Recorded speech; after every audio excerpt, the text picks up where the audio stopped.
اعوذ باللہ من الشیطان الرجیم بسم اللہ الرحمن الرحیم واتخذ اللہ ابراہیم خلیلا صدق اللہ العظیم وصدق رسولہ النبی الکریم ان اللہ وملائکتہ یصلون علی النبی یا ایہا الذین آمنوا صلوا علیہ وسلموا تسلیما اللہم صل علی سیدنا و مولانا محمد معدن الجود والکرم وآلہ وبارک وسلم۔ تمام تعریفیں حمد و ثنا اللہ تعالی جل مجدہ الکریم کے لیے۔ زاں بعد درود و سلام نبی محترم شفیع محتشم آقا کل ختم رسول دانائے سبل احمد مجتبیٰ جناب حضرت محمد مصطفیٰ صلی اللہ تعالی علیہ وسلم کی ذات والا صفات کے لیے حمد و صلات کے بعد، عزیز دوستو، بزرگوں اور بھائیوں، حضرت سیدنا ابراہیم خلیل اللہ علی نبینا علیہ الصلاۃ والسلام کا تذکرہ قرآن مجید نے کئی جگہوں پہ بیان فرمایا ہے۔ نبی پاک صلی اللہ تعالی علیہ وسلم نے ارشاد فرمایا کہ میں ملت ابراہیم پہ ہوں۔ حضرت ابراہیم علیہ الصلاۃ والسلام کے سیرت کو، سوانے کو، ان کی زندگی کے واقعات کو قرآن مجید نے متعدد مقامات پہ بیان کیا ہے۔ انبیاء کرام علیہم السلام 1,24,000 کم و بیش ہوئے، لیکن دین اسلام میں نبی پاک علیہ السلام کی امت میں جو مقام حضرت ابراہیم کا ہے وہ بس انہی کا ہے۔ ان کی زندگی ایک بڑی خوبصورت، بڑی منفرد اور مسلمانوں کے لیے بڑی اسوہ نور دینے والی زندگی ہے۔ نبی پاک صلی اللہ علیہ وسلم نے فرمایا میں اپنے باپ حضرت ابراہیم کی دعا بن کے دنیا میں آیا ہوں۔ اور پھر محبوب پاک سید عالم صلی اللہ تعالی علیہ وسلم نے اپنی امت میں بھی جناب ابراہیم کے طریقے کو جاری رکھا۔ صحابہ نے قربانی کے بارے میں حضور سے پوچھا، ما ہذہ الاضحیہ، یا رسول اللہ صلی اللہ علیہ وسلم یہ قربانی کیا ہے؟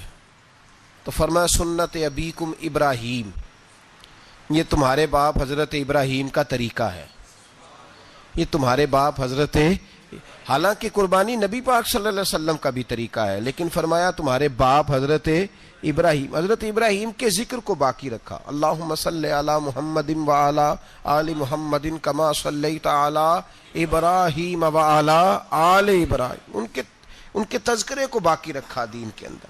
حضرت ابراہیم بڑی امتیازی شان والے نبی ہیں، بڑی امتیازی شان والے۔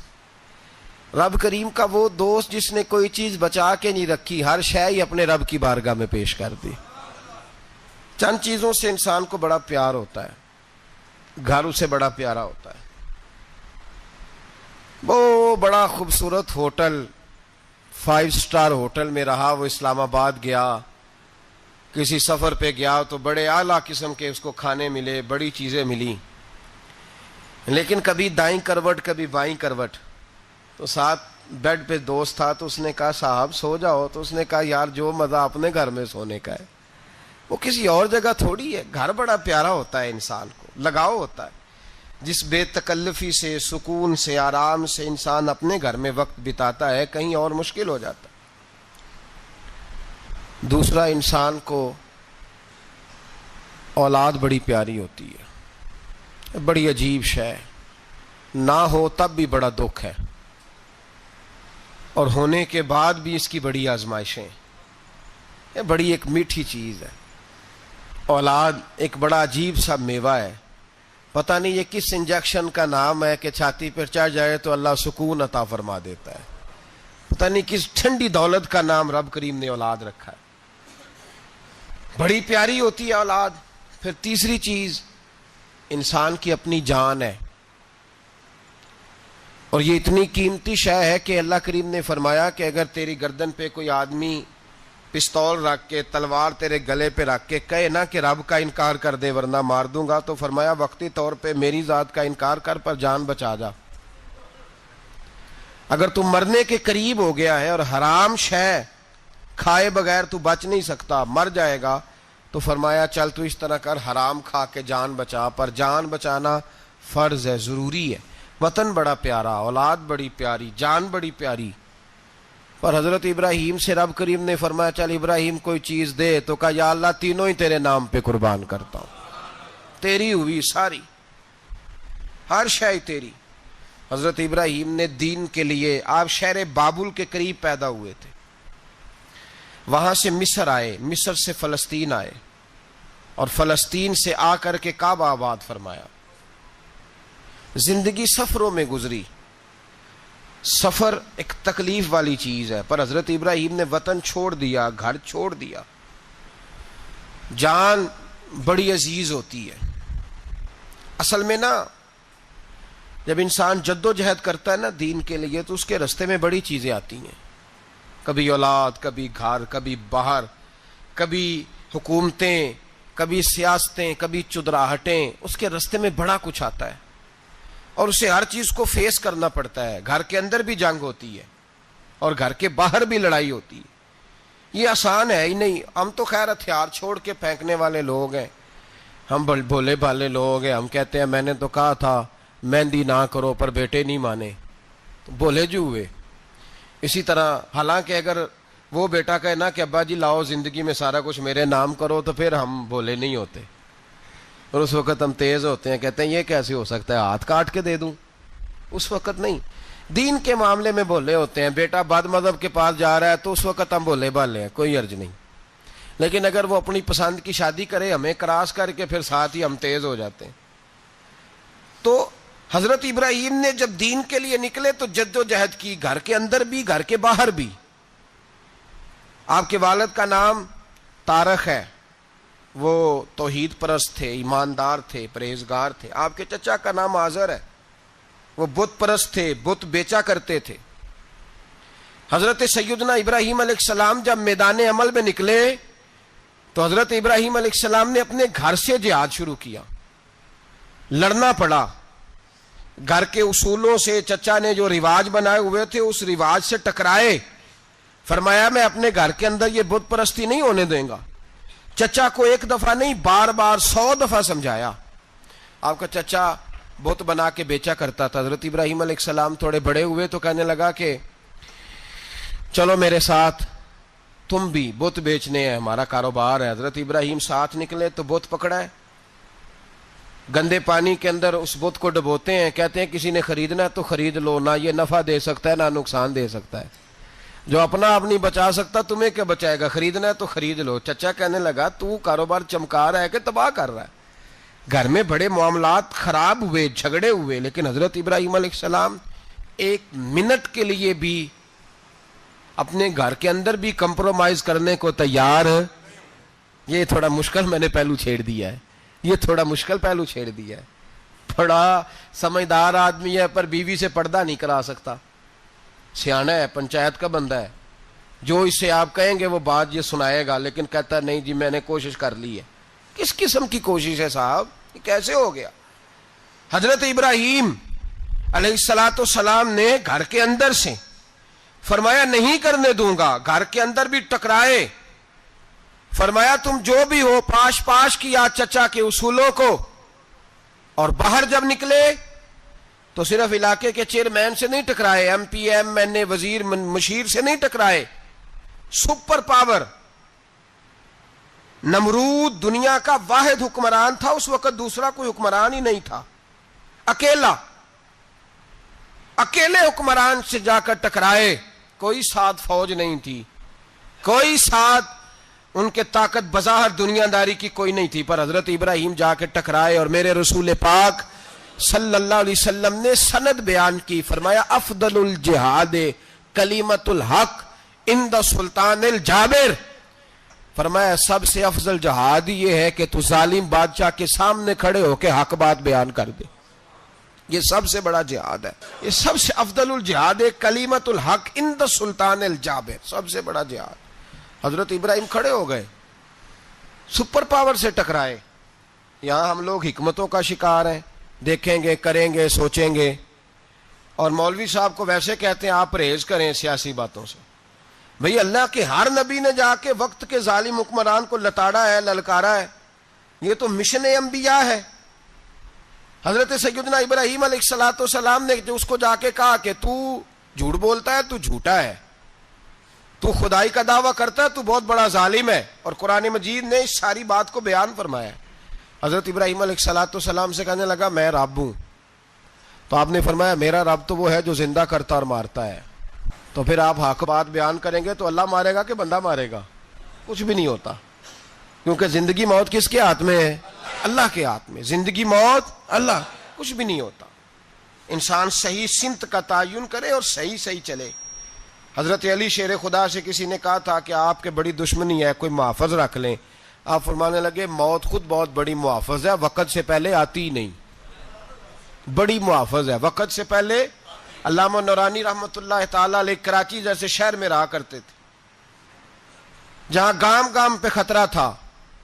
لوگوں نے کہا حضرت اتنے بڑے لیڈر ہو, آپ کی جماعت کی 62 سیٹیں ہوئی قومی اسمبلی میں, ایک ایسا وقت بھی آیا تو کوئی ایک آدمی بندوق والا. آپ فرمانے لگے مجھے ضرورت ہی نہیں, اس لیے کہ جس خدا رسول کے لیے میں نکلا ہوں وہ خود ہی حفاظت کرنے والے ہیں, ضرورت نہیں ان چیزوں. تو بھائی حضرت ابراہیم ٹکرائے, اور آپ کا انداز کیا ہے؟ جا کے کہا کہ تو نہیں, خدا وہ ہے جو زندہ کرتا. اور اس نے ایک بیوقوفوں جیسی دلیل دی. ایک آدمی کو کل پھانسی دینی تھی تو اس کو بلایا, کہنے لگا تجھے کب پھانسی ہے؟ اس نے کہا کل. کہنے لگا جا تجھے آزاد کیا, زندگی دی, اس کو چھٹی دے دی. ایک عام آدمی بیچارہ بیٹھا تھا, اس کو پکڑ کے نا کہنے لگا اس کی گردن اڑا دو. کہنے لگا دیکھ لو میں بھی زندہ کرتا اور مارتا ہوں, وہ جو کل مرنے والا تھا میں نے زندہ کر دیا ہے, اور جس کو پتہ ہی نہیں تھا کہ میں نے مرنا ہے اسے پکڑ کے میں نے مار دیا ہے. یہ بیوقوفوں جیسی دلیل ہے. حضرت سیدنا ابراہیم علیہ السلام چاہتے تو اسی وقت دلیل توڑ دیتے کہ تو کیا بیوقوفوں جیسی بات کر رہا ہے, اگر تو زندگی دیتا ہے تو مرے ہوئے میں جان ڈال کے دے جس کو تو نے مارا ہے. لیکن حضرت ابراہیم نے دیکھا کہ بیوقوف ہے, بیوقوفوں سے بحث نہیں ہوتی, دلیل بدل لی جاتی ہے, ان کی عقل کے مطابق بات کی جاتی ہے. حضرت ابراہیم فرمانے لگے میرا رب وہ ہے جو سورج مشرق سے نکالتا ہے اور مغرب میں غروب کرتا ہے. تو اگر رب ہے تو مغرب سے نکال کے مشرق میں غروب کر. فبہت الذی کفر, کافر لاجواب ہو گیا, اس کے پاس اس چیز کا کوئی جواب نہیں تھا. علامہ اسماعیل حقی نے خوبصورت فقرہ لکھا ہے, خوبصورت, جان ڈال دی ایک جملہ کہہ کے. حضرت سیدنا علامہ اسماعیل حقی رحمۃ اللہ علیہ فرمانے لگے چونکہ نمرود بیوقوفوں جیسی باتیں کر رہا تھا, اگر وہ یہ کہہ دیتا نا کہ میں سورج کو نکالتا ہوں مشرق سے, میں غروب کرتا ہوں معاذ اللہ مغرب میں نکالتا ہوں, تو آپ اپنے رب سے کہیے کہ وہ مغرب سے نکال کے مشرق میں غروب کرے. علامہ اسماعیل حقی فرماتے ہیں رب کریم کی آواز قدرت تھی, مالک حضرت ابراہیم علیہ السلام کے اس, اگر وہ کہہ دیتا اور حضرت ابراہیم دعا کر دیتے تو رب کریم نے فرشتوں کو تیار بٹھایا ہوا تھا. فرمایا اگر یہ کہہ دے میرے خلیل سے کہ سورج مغرب سے نکال کے مشرق میں غروب کرنا ہے تو تیار رہنا, جس طرح خلیل کہیں گے ویسے ہی کر دیں گے. واتخذ اللہ ابراہیم خلیلا, ابراہیم ہمارا دوست جو ہوا, جیسے کہے گا ویسے کر دیں گے. حضرت سیدنا ابراہیم علیہ السلام کی باتوں کا جب جواب نہ دے سکا, دلیل نہیں بندہ دیتا, پھر لڑائی کرتا ہے, پھر جھوٹے موٹے اعتراض کرتا ہے. دلیل ختم ہوتی ہے تو لوگ ذاتیات پہ اترتے ہیں, کہتے ہیں یہ کھانستا صحیح نہیں, دیکھتا صحیح نہیں. دلیل ختم, اب ذاتیات پہ اترے, کہنے لگے مجھے پتہ چلا ہے کہ یہ فلانی جگہ گیا تھا تو وہاں جا کے اس نے اس طرح کیا ہے. پھر لوگ ذاتیات پہ اترتے ہیں, جب دلیل کا جواب دلیل سے نہیں دے پاتے پھر ذاتیات پر اتر کر حملے کرتے ہیں. حضرت ابراہیم کے دلائل کا جواب نمرود نہ دے سکا تو کہنے لگا کہ اس کو آگ میں ڈال دو. قوم گئی ہوئی تھی ساری, آپ نے بات سنی ہوئی ہے, میں نے صرف اشارہ دینا ہے, میلے پہ. تو حضرت سیدنا ابراہیم علیہ السلام نے سارے بت توڑ دیے, کلاڑا بڑے بت کی گردن پہ رکھا. واپس آئے, کہنے لگے بت کس نے توڑے ہیں؟ تو فرمایا اس سے پوچھ لو جس کی گردن پہ کلاڑا ہے. کہنے لگے یہ تو بول ہی نہیں سکتا. تو فرمانے لگے بڑے بیوقوف ہو, جو بولتا ہی نہیں, سنتا ہی نہیں, اپنا آپ نہیں بچا سکتا, اس کی پوجا کرتے ہو. کہنے لگے پکڑو, دلیلیں ختم ہو گئی, اس کو آگ میں ڈالو. بہت بڑی حویلی 45 فٹ مربع پہ مشتمل ایک حویلی بنائی گئی اور 45 فٹ اونچی. مختلف روایات علامہ اسماعیل حقی کہتے ہیں کہ 3 مہینے تک نمرود نے کہا کہ اس کے اندر لکڑیاں ڈالو. لوگ پوچھنے لگے کتنی دنیا جلانی ہے؟ کہنے لگا بندہ تو ایک جلانا ہے پر بندہ بڑا تگڑا ہے. ایک بندہ. 3 مہینے لکڑیاں ڈالی گئیں. اور لوگوں کی جو تہمات ہوتی ہیں نا وہ بڑی عجیب ہوتی ہیں. تہمات میں نے بڑی تفصیل سے رمضان المبارک میں گفتگو کی تھی. بدشگونی تہمات لوگ لیتے ہیں. اس وقت بھی لوگ تہمات کا شکار ہو گئے. عقیدہ بگڑ جاتا ہے تو وہ عجیب و غریب باتیں کرنے لگتا ہے. تہمات کا شکار ہو گئے. بیبیاں نظر مانتی میں بیمار ہوں اگر صحیح ہو گئی تو اتنے من لکڑی دوں گی حضرت ابراہیم کی آگ جلانے کے لیے. ایک عورت لے کے جا رہی ہے لکڑیاں تو ایک نیک دل آدمی نے اس سے پوچھا کہاں جا رہی ہو؟ کہنے لگی میں نے منت مانی تھی تو حضرت ابراہیم علیہ الصلوۃ والسلام کو معاذ اللہ جلانے کے لیے لکڑیاں لے کے جا رہی ہوں. تو وہ رب کریم کے بندے کہنے لگے تو ڈھونڈتی رہے گی تجھے وہ جگہ ملے گی نہیں. وہ بی بی کئی مہینے گھومتی رہی جگہ ہی نہیں ملی جہاں لکڑیاں ڈالنی تھی. ماری گئی. تہمات کا شکار ہوئے بہت سارے لوگ. تہمات کا بھائی تہمات دین کے اندر منع ہے. تہمات دین میں کوئی نظر ماننا کوئی کسی بزرگ کے مزار پہ جا کے سالے ثواب کے لیے کوئی چیز ماننا یہ تو درست ہوا. لیکن غیر شرعی نظریں مان لینا کہ میں آگ کے گرد چکر لگاؤں گا, میں جناب وہاں جا کے یہ والا تماشا کروں گا, میں دھاگا باندھوں گا, میں رسا کاٹوں گا, میں وہاں گندے اور سے پانی پیوں گا, ان کی شریعت اجازت یہ تہمات ہیں, بدشگونی ہے. دین میں ان کی کوئی گنجائش. آپ نظر ماننے سے پہلے بھی کسی عالم سے رابطہ کریں کہ میں منت مانگنے لگاؤں تو کیسے ماننی چاہیے, اس کا طریقہ پوچھیں. ایسے ہی غلط چیز کی منت تھوڑی مان لی جائے گی. بہرحال آمدام برسرے مطلب حضرت ابراہیم کے لیے آگ جلائی گئی. 45 فٹ اونچی آگ ہے. پرندہ بھی اوپر سے گزرتا ہے تو نیچے گر جاتا ہے جل کے. اتنے دن لگا کے آگ جلائی گئی. اب حضرت ابراہیم کو جلایا جانے لگا ہے. یہاں تو موجیں ہے نا, جو کسی ادارے کا سربراہ ہے اس کے لیے موج ہے, کسی جگہ آفیسر بن گیا تو موج ہے, پیر صاحب کے لیے موج ہے, علامہ صاحب کے لیے موج ہے, خطیب صاحب کے لیے موج ہے. جلنا کس کو پڑتا ہے؟ بحال ہی کوئی نہیں رہا الا ماشاء اللہ. وہ لوگ گزر گئے جو تکلیفیں سہ کے کام کرتے تھے, گزر گیا زمانہ. حضرت سیدنا ابراہیم علیہ السلام کو جلایا جانے لگا ہے تو اب اتنی بڑی آگ ہے تو ڈالیں کیسے؟ شیطان نے تجویز دی کہ منجنیق بناؤ. منجنیق بڑے بڑے بانس باندھ کے ان کے نیچے رسا باندھو. وہ جس طرح جھولنے کے لیے جھولا بنایا جاتا ہے اس طرح ایک منجنیق پرانے زمانے میں اس میں پتھر رکھ کے پھینکے جاتے تھے دشمنوں پہ. وہ منجنیق بنائی گئی کہ دور سے حضرت ابراہیم کو پھینکیں گے. ہاتھ حضرت ابراہیم کے باندھ دیے, پاؤں مبارک باندھ دیے. پوری زمین پہ ایک نام لینے والا خدا کا, اور اس کو آج رسیوں میں جکڑا ہوا ہے. جب پھینکا جانے لگا نا آگ میں, حوریں رونے لگیں, فرشتے تڑپنے لگے, اے اللہ یہ کیا ہونے لگا ہے؟ ایک تیرا خلیل اور وہ بھی آگ میں. فرمایا جاؤ جا کے اس سے کہو اگر تمہاری مدد لیتا ہے تو اسے بچاؤ. ہوا کا فرشتہ آیا, کہا ابراہیم اگر تو کہے. او بھائی ان چیزوں کو کہانی سمجھ کے نہ سنا کریں, یہ داستان نہیں, یہ وہ طریقے ہیں جو ہمارے رسول نے ہمیں اپنانے کا حکم ارشاد فرمایا ہے. جو عقیدے, یہ وہ نظریات ہے جو ہمیں اوڑھنے کو کہا گیا. اپنے رب کریم کی رضا پہ راضی رہنے کے یہ وہ خوبصورت مواقع ہیں صوفیاء نے جن کو بنا کر سمجھا کر ہم تک پہنچایا ہے. یہ ہے اہل طریقت کی باتیں. وہ کہتے ہیں یار جس حال میں رکھے راضی رہنا ہے. حضرت ابراہیم علیہ الصلوۃ والسلام کو پھینکا جا رہا ہے, فرشتہ آیا, اے اللہ کے خلیل اگر حکم دو تو اتنی ہوا چلاؤں کہ نمرودی جل جائیں سارے, آگ ان پہ پھینک دی جائے. آپ نے فرمایا تو جا, تجھ سے مجھے کوئی کام نہیں. تھوڑی دیر کے بعد پانی کا فرشتہ آیا, کہا حضور اتنی بارش برساؤں گا کہ آگ بجھ جائے گی. فرمایا تو جا, تجھ سے کوئی کام نہیں. اب جب منجنیق میں رکھ دیے گئے, آگ میں جانے کا لمحہ ہے, تیاری ہے, حضرت جبریل امین حاضر خدمت ہوئے. کہا ابراہیم کوئی حاجت؟ فرمایا تجھ سے کوئی نہیں. کہا چلو مجھ سے نہیں تو رب کریم سے ہی بات کر لو, مجھے پتا ہے میں چھوٹا ہوں, آپ مجھ سے مدد کیوں لوگے, رب کریم سے ہی بات کر لیں. تو حضرت ابراہیم کہنے لگے جبریل یہ بتا, رب کو نہیں پتا اس کا خلیل کس حال میں ہے, اسے نہیں پتا میں کس حال میں ہوں, میرے ہاتھ بندے ہیں، پیر بندے ہیں آگ میں، اسے نہیں پتا؟ بتایا تو اسے جاتا ہے جسے خبر نہ ہو، تو اگر اسے پتا ہے تو اگر وہ جلانے پہ راضی ہے تو میں بھی جلنے کو تیار ہوں، میں تیار ہوں، اسے کہو ٹھیک ہے۔ حضرت سیدنا ابراہیم علیہ السلام کو منجنیق میں ڈال کے جو پھینکا آگ میں، یا نار کونی بردم و سلاما علی ابراہیم، اللہ نے فرمایا اے آگ میرے ابراہیم پہ ٹھنڈی بھی ہو جا اور سلامتی والی بھی ہو جا۔ حضرت ابراہیم کو 2 فرشتوں نے بٹھا دیا زمین پہ، پھول کھلے ہیں، کونپلیں مہک رہی ہیں، کلیاں خوشبو دے رہی ہیں۔ حضرت ابراہیم نے سر سجدے میں رکھ دیا، سبحان اللہ والحمد للہ ولا الہ الا اللہ واللہ اکبر۔ حضرت ابراہیم اللہ کی تسبیح پڑھنے لگے، رب کریم کا شکر بجا لانے لگے۔ نکلے وہاں سے، کچھ دن گزر گئے، نکلے، حکم ہو گیا ابراہیم علاقہ چھوڑ دو۔ حضرت ابراہیم علیہ السلام وہاں سے نکل کے مصر آئے، چچا کے پاس ٹھہرے۔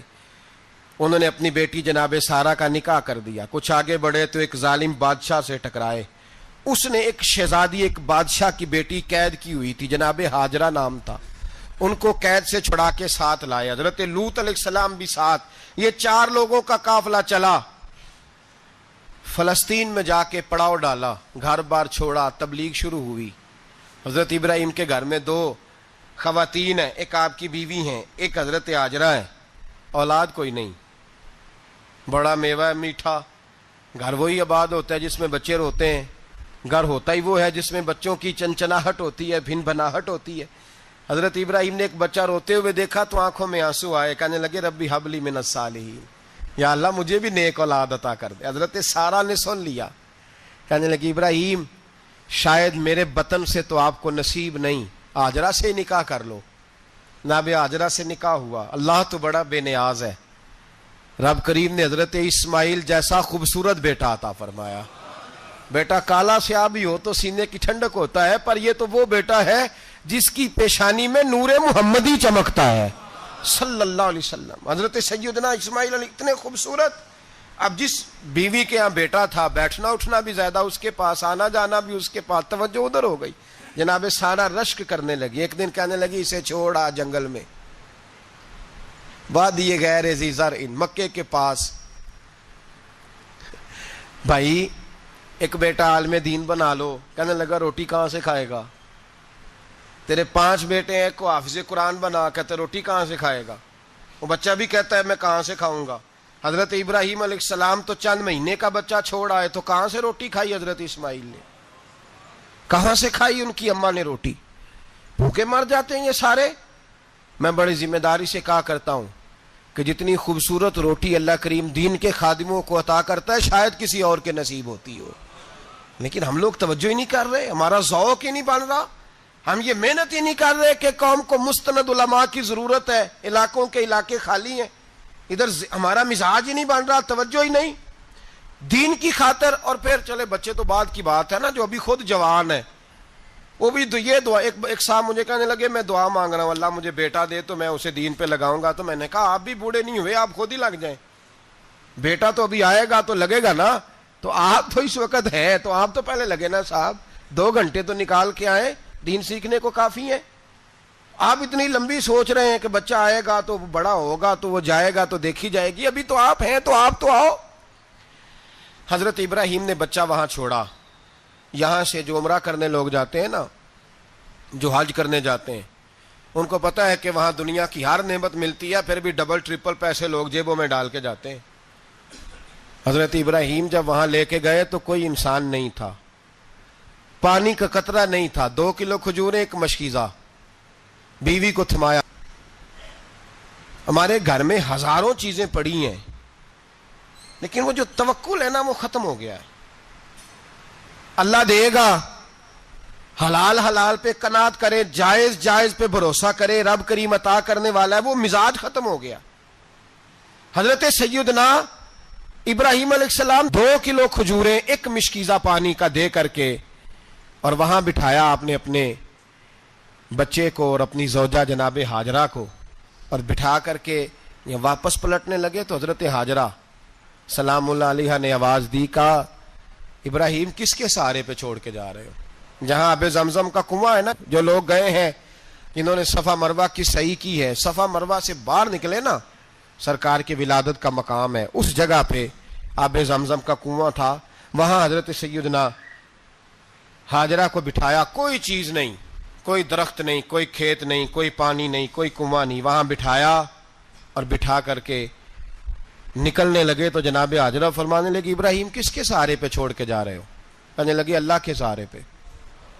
تو پاک باز بی بی نے ایک لفظ پوچھا، کہا ابراہیم یہ میرے رب کا حکم ہے، یہ میرے بس جن کا عقیدہ توحید مضبوط ہو ان کے لیے ایک جملہ کافی ہوتا ہے، یہ میرے اللہ کا حکم ہے۔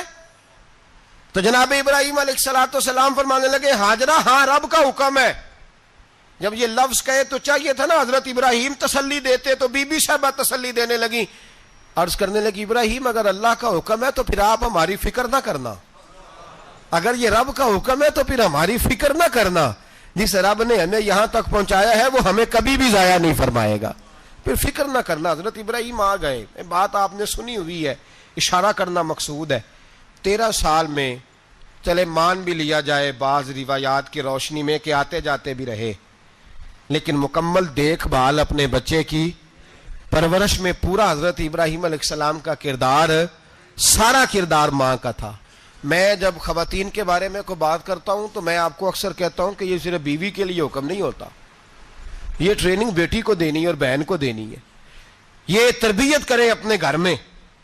میں تجربے کی روشنی میں یہ بات عرض کیا کرتا ہوں کہ بھائی بچے باپ کے فرما بردار اس وقت ہوتے ہیں جب اماں انہیں باپ کا فرما بردار کرتی ہے، اور بچے باپ کے نافرمان بھی تب ہوتے ہیں جب اماں انہیں باپ کا۔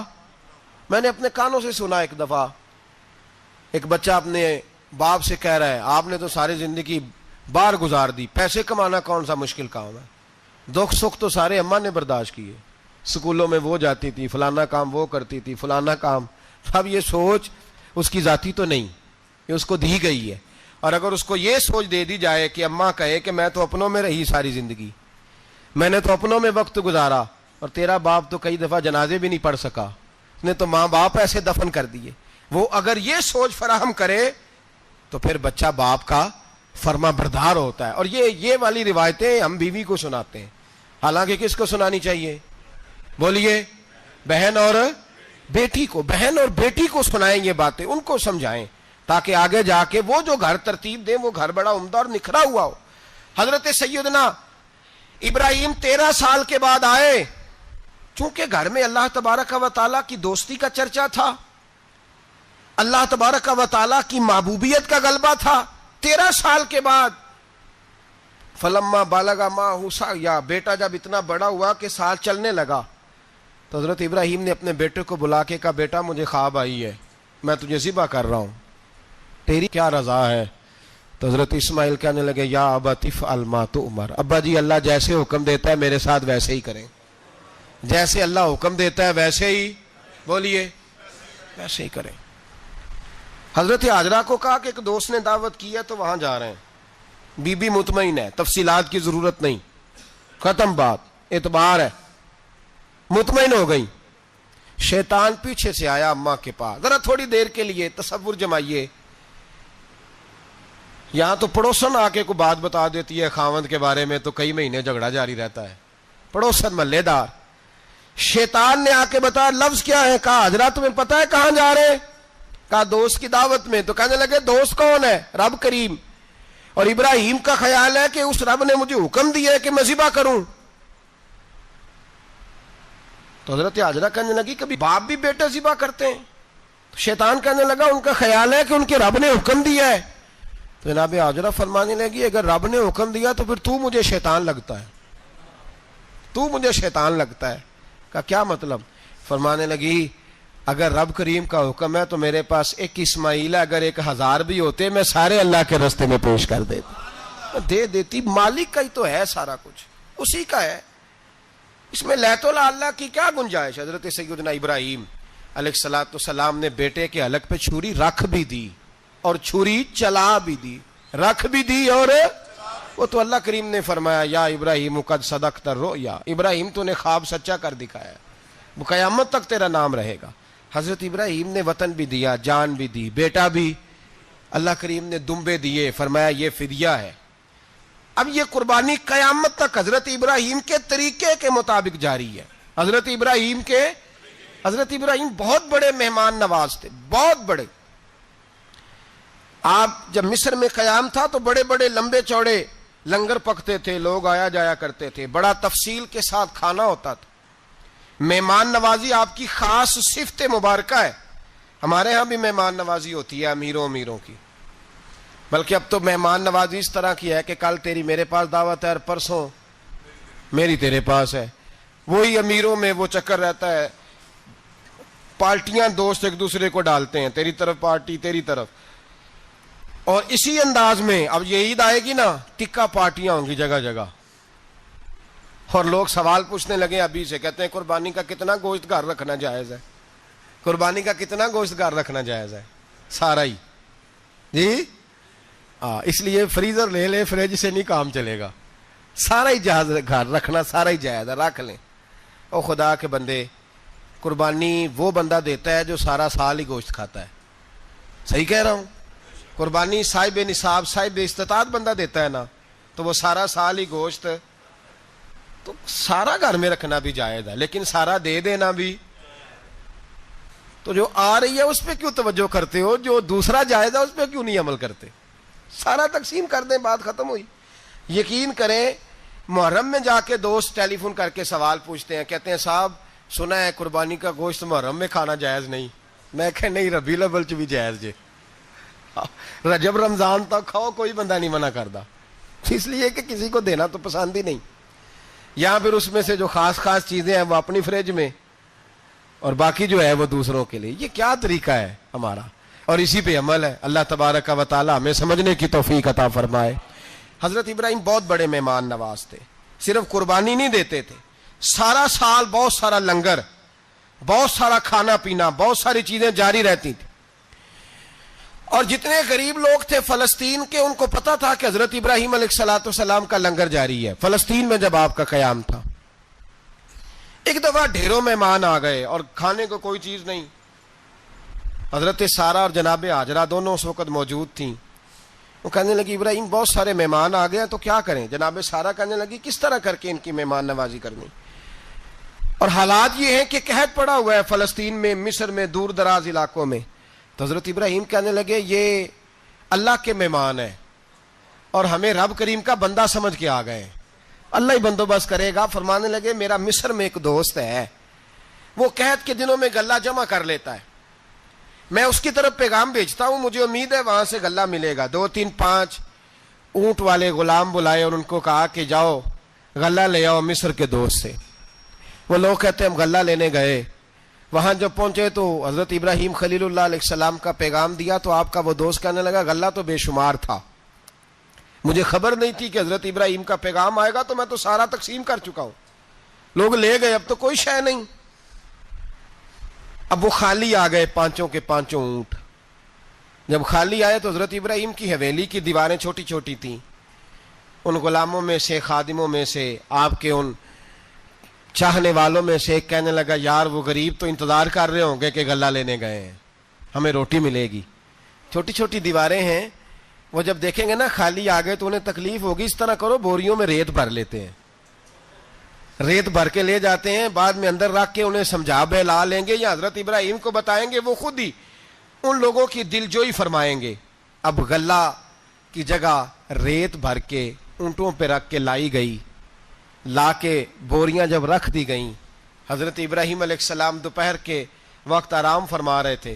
بی بی سارہ اٹھی, کہتی ہیں جب میں نے دیکھا نا کہ بوریاں پہنچ گئی ہیں تو گئی, غلام کو ساتھ لیا اور اس کو جب کھولا نا تو کہتی اتنی حسین گندم میں نے پہلے کبھی دیکھی نہیں تھی, اتنا پیارا دانہ میں نے کبھی ملاحظہ ہی نہیں کیا تھا. فرماتی ہیں جب اس کو پیس کر چکی میں روٹیاں پکائیں تو خوشبو دور دور تک پھیل گئی, اعلیٰ غذا بنی, بڑے بڑے کھانے بیبیوں نے مل کے پکائے, چن دیے گئے. حضرت ابراہیم اٹھے تو لوگ کھانا کھا رہے ہیں, سجدہ شکر ادا کیا, اور جب سجدے میں گئے تو وہی آنے لگی, پھر رونے لگے.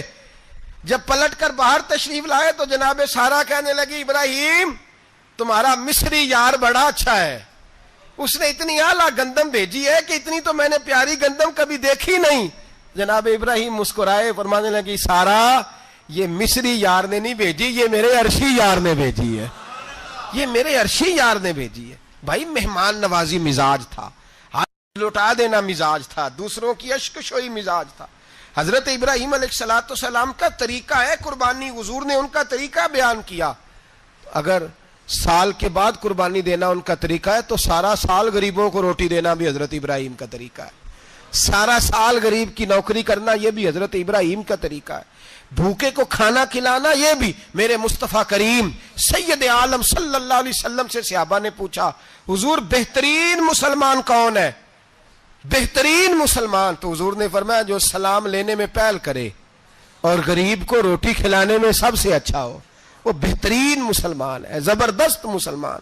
ہمارے ہاں دعوتیں ہوتی ہیں تو امیروں کی، افطاریاں ہیں تو امیروں کی، اور میرے مصطفیٰ کریم علیہ السلام نے فرمایا بدترین دعوت ہے جس میں امیر بلائے جائے غریب نہ بلائے جائے، وہ بدترین دعوت حضرت ابراہیم کا طریقہ رہا، ساری زندگی مہمان نوازی۔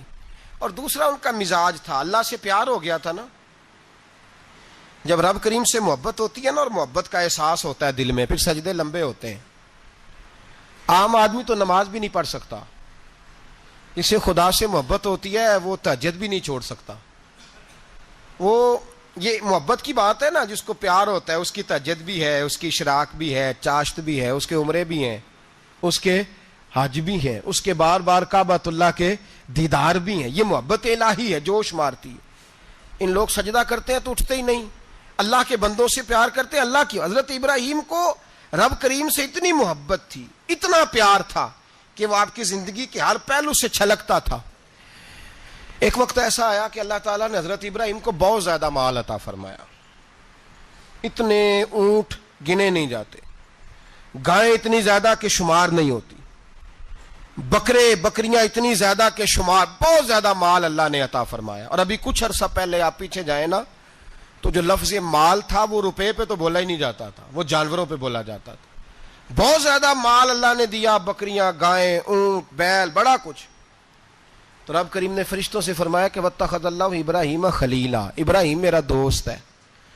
تو فرشتے کہنے لگے یا اللہ جسے اتنا کچھ دیا جائے اس نے دوست تو بننا ہی ہوتا ہے، تو نوازا ہی بڑا ہے، اتنا مال، اتنے کھیت کھلیان، اتنا کچھ۔ اللہ کریم نے فرمایا جاؤ آزمائش کر لو، امتحان لے لو۔ فرشتہ امتحان لینے پہنچ گیا۔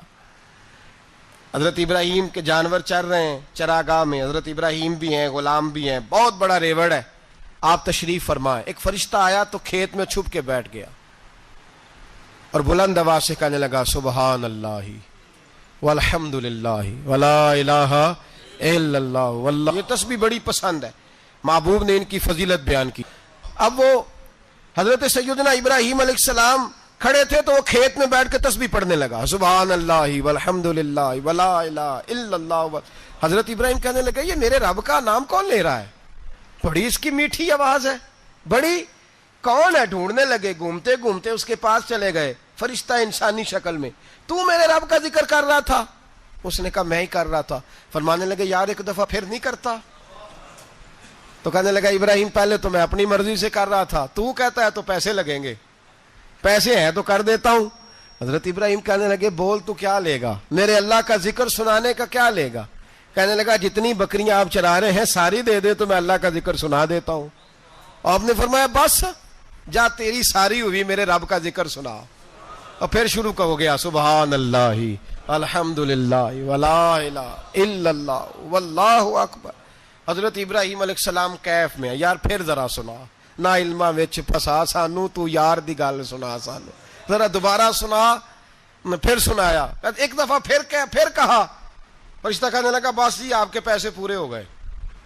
حضرت ابراہیم کہنے لگے چل ایک دفعہ اور سنا۔ کہنے لگا پیسے لگیں گے، تو کیا لے گا؟ کہنے لگا گائیں بھینسیں ساری میری۔ فرمایا بس یار اتنی قیمت، تو سنا صحیح، سارا کچھ ہی تیرا۔ پھر شروع ہو گیا سبحان اللہ والحمد للہ ولا الہ الا اللہ واللہ اکبر۔ گائیں دے دیں، بھینسیں دے دیں، وہ ذکر سناتا ہے۔ حضرت ابراہیم کبھی مچلتے ہیں، کبھی روتے ہیں، کبھی آہیں بھرتے ہیں، تو میرے رب کا نام لے رہا ہے، ذرا پھر سے لے۔ کیف جاری ہے۔ کہنے لگا بس بھائی۔ حضرت ابراہیم فرمانے لگے تو اور لے لے جو لینا ہے، مجھے ذکر سنا۔ اس نے کہا ابراہیم بکریاں میں لے چکا، گائے بھینسیں میں لے چکا، اونٹ رہ گئے، سارے لے لوں گا پھر ذکر سناؤں گا. فرمایا جا تیرا ہوا تو ذکر سناتا رہے, میں دیتا ہوں. دے دیا, کچھ دیر ذکر کیا تو اب خاموش ہو گیا. حضرت ابراہیم خلیل اللہ علیہ السلام فرمانے لگے ذکر سنا. کہنے لگا ابراہیم اب تیرے پاس دینے کو کیا ہے, ہر چیز تو میں لے چکا. آپ فرمانے لگے یہ گائے بھینسیں بکریاں چرانے کے لیے تجھے کوئی نوکر ملازم بھی تو چاہیے نا. تو اس طرح کر, مجھے رکھ لے, میں روٹی نہیں مانگوں گا, کھانا نہیں مانگوں گا, تو اللہ کا ذکر سناتا رہنا, میں تیرے جانوروں کی نوکری کرتا رہوں گا. حضرت ابراہیم علیہ السلام نے جب یہ کہا نا, فرشتے کی آنکھوں میں آنسو آ گئے. تر دامنی پہ شیخ ہماری نہ جائیے, ہم دامن نچوڑ دیں تو فرشتے وضو کریں. فرشتہ رو پڑا اور کہنے لگا ابراہیم مجھے سینے سے لگاؤ, آپ واقعی اس قابل ہیں کہ اللہ آپ کو اپنا دوست بنائے, واقعی اس قابل ہے کہ رب آپ کو اپنا. حضرت ابراہیم علیہ السلام کا خدا سے محبت کرنے کا نرالا انداز. اور میرے بھائی یہی محبت انہیں میرے مصطفیٰ سے بھی تھی. ایک نبی گھر بنا رہا ہے, دوسرا بنوا رہا ہے. حضرت اسماعیل علیہ السلام پتھر اٹھا اٹھا کے لا رہے ہیں, جناب ابراہیم بنا رہے ہیں. جب خانہ کعبہ بن گیا تو کہنے لگے ربنا وابعث فیہم رسولا, اے اللہ اب اسے بسانے کے لیے اپنا آخری رسول بھی عطا فرما. نبی پاک فرماتے ہیں میں دعا ہوں حضرت ابراہیم کی. یہ قربانی حضرت ابراہیم کا طریقہ ہے. حضور نے اگرچہ نبی پاک کی اپنی سنت تھی, یہ بھی کہہ سکتے تھے سنتی و سنت ابیکم ابراہیم, میری سنت ہے اور تمہارے باپ ابراہیم کی سنت ہے. یہ نہیں فرمایا. جب صحابہ نے کہا قربانی کیا ہے, فرمایا سنت ابیکم ابراہیم, یہ تمہارے باپ ابراہیم کی سنت ہے. ہر صاحب نصاب پر قربانی واجب ہے. جو زکوٰۃ کا نصاب رکھتا ہو اس پر قربانی واجب ہے. یعنی ضروریات سے زیادہ اتنے پیسے, جتنے پیسوں سے زکوٰۃ فرض ہوتی ہے, اتنے پیسے جس آدمی کے پاس قربانی سے پہلے پہلے آ جائیں اس آدمی پر قربانی کرنا واجب ہے. بکرا, چھترا, دمبا 1 سال کا یا دمبا 6 مہینے کا ہو پر اتنا بڑا محسوس ہوتا ہو کہ لگے کہ 1 سال کا ہے, اس کی قربانی ہو سکتی ہے. جانور میں کوئی عیب نہیں ہونا چاہیے, اتنا کمزور نہ ہو کہ ذبح جہاں اسے کرنا ہے وہاں وہ چل کے جا نہ سکے, اتنا کمزور جانور نہ ہو, اس کے اندر بظاہر کوئی اتنا بڑا نقص نہ پایا جاتا ہو, کانا نہ ہو, لنگڑا نہ ہو, کوئی اس کی ہاتھ نہ کٹے ہوئے ہوں, ایسا نقص جو واضح ہو. بکرا 1 سال کا, گائیں اور بھینس یہ 2 سال کی, اونٹ 5 سال کا. اب اس میں یہ ہے کہ ہمارے بہت سارے دوست, چونکہ ہم دیہاتی لوگ ہیں تو پوچھتے ہیں کہ دوندا نہیں ہے تو چوگا نہیں ہے, تو یہ ہماری پنجابی کی اصطلاحات ہیں. پنجابی کی شریعت اسلامیہ نے سال بتائے ہیں, یہ تو ہم نے اپنی آسانی کے لیے, یا دیہاتوں میں جو ماحول تھا اس طرح کا جانور لیں, خوبصورت جانور لیں. جو نصاب ہے وہ بھی میں نے آپ کو بتایا, لیکن ایک اور پہلو بھی ہے. نبی پاک صلی اللہ علیہ وسلم پہ زکوٰۃ کبھی فرض نہیں ہوئی, کبھی حضور پہ زکوٰۃ فرض نہیں ہوئی. نبی پاک صلی اللہ علیہ وسلم کے پاس اتنا سرمایہ کبھی اکٹھا ہوا ہی نہیں کہ زکوٰۃ فرض ہو. لیکن نبی پاک کے صحابہ فرماتے ہیں کہ مدینے کے 10 سالوں میں اللہ کے رسول نے ہر سال قربانی فرمائی ہے, ہر سال قربانی دی. اور جس سال حضور حج کرنے گئے اس سال اللہ کے نبی نے 63 اونٹ ذبح فرمائے. اور حضور صلی اللہ علیہ وسلم جب اونٹ ذبح کرنے لگتے نا تو صحابہ کہتے ہیں اونٹ خود دوڑ کے حضور کے سامنے آ کے لیٹ جاتا, اور نبی پاک اسے ذبح کرتے اور فرماتے ہیں ایک دوسرے کو دھکے دیتے اونٹ کے, پہلے میں نے جانا ہے ذبح ہونے کے لیے, پہلے میں نے. انہیں پتا تھا کہ جو مصطفیٰ کے ہاتھوں ذبح ہوگا وہ تو دائمی زندگی پا جائے گا, یہاں بھی وہاں بھی زندہ. 63 اونٹ ذبح کیے. ایک اونٹ میں کتنی قربانیاں ہوتی ہیں؟ 7. اب 63 کو 7 سے ضرب دو گے تو کتنی بنے گی؟ اور پھر نبی پاک صلی اللہ علیہ وسلم نے 10 سال مدینہ منورہ میں قربانی دی, ہر سال. اب وہ 63 اونٹ, ایک اونٹ میں 7 قربانیاں, ہر سال یہاں قربانی. اور مولا علی شیر خدا فرماتے ہیں نبی پاک 2 قربانیاں دیتے. میں نے کہا حضور 2 جانور ذبح کر رہے ہیں آپ, تو حضور نے فرمایا ایک میری طرف سے, ایک میری امت کی طرف سے, غریبوں کی طرف سے. اور حضرت علی کو حضور نے وصیت فرمائی تو 2 دیا کرے گا.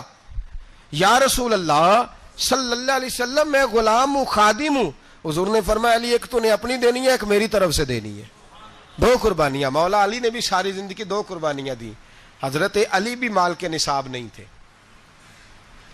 اپنا مکان ہی نہیں تھا, کوئی کاروبار نہیں تھا, کئی دن فاقے رہتے تھے. پر قربانیاں کتنی دیتے تھے؟ 2۔ ہمارے پاس ویسے اگر سسرال میں، میکے میں، کزنوں میں کچھ شادی ہو جائے تو 50-60 ہزار کا خرچہ برابر ہے، وہ پکا ہے۔ اور قربانی کی باری غریب ہو گئے، سارے غریب ہو گئے، کہتے نہیں یہاں مشکل ہے۔ او خدا کے بندے، اللہ کے ساتھ تجارت کر، اس کے رستے میں 1 دے گا، رب تجھے 70 گنا اضافہ کے ساتھ عطا فرمائے گا۔ قربانی مال کے نصاب پہ ہے۔ کوشش کیا کریں کہ اللہ کے رستے میں جب دینا ہو پھر لیت اللہ سے بچیں، خوبصورت جانور لائیں۔ جن کو اللہ نے توفیق دی ہے ان کے لیے نصیحت ہے، جن کو اللہ نے توفیق دی۔ میں نے اپنے حضرت صاحب کو دیکھا ہے، وہ کہتے تھے کئی جانور اللہ نے بڑا نوازا ہے، کہتے ایک میرا ہے، ایک میرے ماں کا، ایک میرے باپ کا ہے، ایک میرے فلاں استاد صاحب کا، ایک میرے پیر صاحب کا ہے۔ یہ جانور غوث اعظم جیلانی کا نام کا دے رہا ہوں۔ اور پھر ایک بڑا خوبصورت جانور بندھا ہوتا اور حضرت خود ان کو چارہ ڈال رہے ہوتے، تو حضور یہ کیا ہے؟ فرمانے لگے یہ میں رسول اللہ کے نام پہ قربان کروں گا، یہ نبی پاک کے نام پر قربان کیا جائے گا۔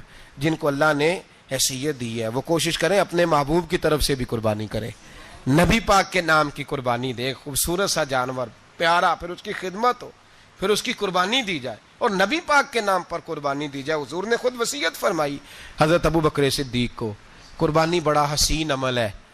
اور میرے نبی پاک صلی اللہ علیہ وسلم نے ناراضگی بھی فرمائی، ذرا خوگر حمد سے تھوڑا سا گلا بھی سن لے۔ میرے حبیب نے فرمایا جو طاقت کے باوجود قربانی نہ ستا اٹھ کے کوئی نہیں خوش ہوندا،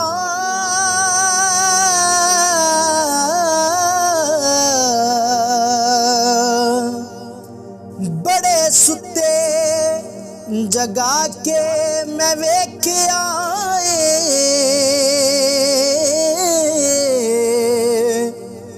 کتے جیا نہیں کوئی وفادار ڈٹھا، تے ٹکر سکا بھی پا کے ویکھ آئے۔